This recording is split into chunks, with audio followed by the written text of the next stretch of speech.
ಸರಿಯಾಗಿ 1 ಗಂಟೆ 44 ನಿಮಿಷಕ್ಕೆ ತಾಯಿ ಕಾವೇರಿ ತೀರ್ಥರೂಪಿಣಿಯಾಗಿ ನಮಗೆಲ್ಲರಿಗೂ ಆಕೆಯ ಪುಣ್ಯ ದರ್ಶನವನ್ನ ನೀಡಿದ್ದಾಳೆ.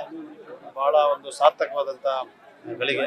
ಸಾವಿರಾರು ಸಂಖ್ಯೆಯಲ್ಲಿ ಭಕ್ತಾದಿಗಳು ಇವತ್ತು ಬಂದು ಈ ಒಂದು ಪುಣ್ಯಕ್ಷಣದ ಆನಂದವನ್ನ ಮತ್ತು ಸ್ಮರಣೆಯನ್ನ ಮಾಡಿಕೊಂಡಿದ್ದಾರೆ.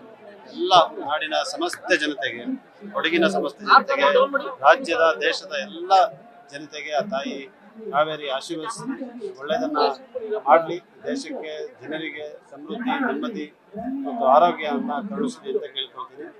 ಎಲ್ಲ ಭಕ್ತಾದಿಗಳಿಗೆ ಒಳ್ಳೆಯ ದರ್ಶನ ಕೂಡ ಆಗಿರುವಂಥದ್ದು ಎಲ್ಲರಿಗೂ ಸಂತೋಷವಂತ. ಪಾದಯಾತ್ರೆ ಮಾಡಿದ್ರಾ? ಹೇಗಿತ್ತು? ಅವರು ಇದು ಎಲ್ಲ ವರ್ಷದಿಂದ ಮಾಡ್ತಾ ಇದ್ವಿ.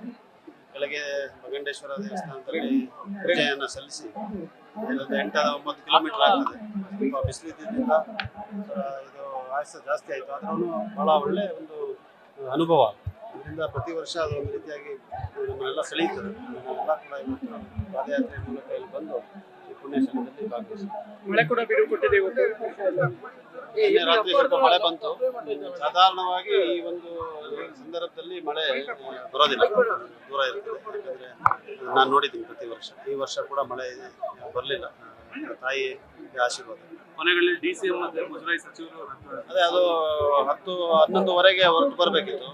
ಮುಜರಾಯಿ ಸಚಿವರು ಬೆಳಿಗ್ಗೆ 7 ಗಂಟೆಗೆ ಹೊರಟು ಬರ್ತೀನಿ ಅಂತ ಹೇಳಿದ್ರು.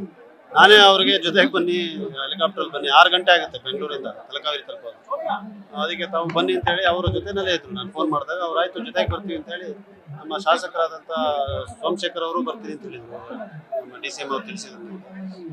10:30ವರೆಗೂ ಪ್ರಯತ್ನ ಮಾಡಿದ್ರು. ಆದರೆ ಕನ್ನೂರಿನಲ್ಲಿರುವ ಘಾಟ್ಗಳಲ್ಲಿ ಬಹಳ ಹೆಚ್ಚು ಮೋಡ ಮತ್ತು ವಾತಾವರಣ ಸರಿ ಇರಲಿಲ್ಲ. ಪೈಲಟ್ಗಳು ಹಾರೋದಿಲ್ಲ, ಮತ್ತೆ ಆ ರೀತಿಯಾದಂಥ ಒಂದು ರಿಸ್ಕ್ ತಗೊಳ್ಳೋದು ಕೂಡ ಆಗುತ್ತೆ. ಈಗ ನಾನು ಆಯಿತು ಬರೋ ವರ್ಷ ಬನ್ನಿ ಸರ್ ಅಂತ ಹೇಳಿದ್ದೀನಿ. ಬರೋ ವರ್ಷ ಬರ್ತೀನಿ.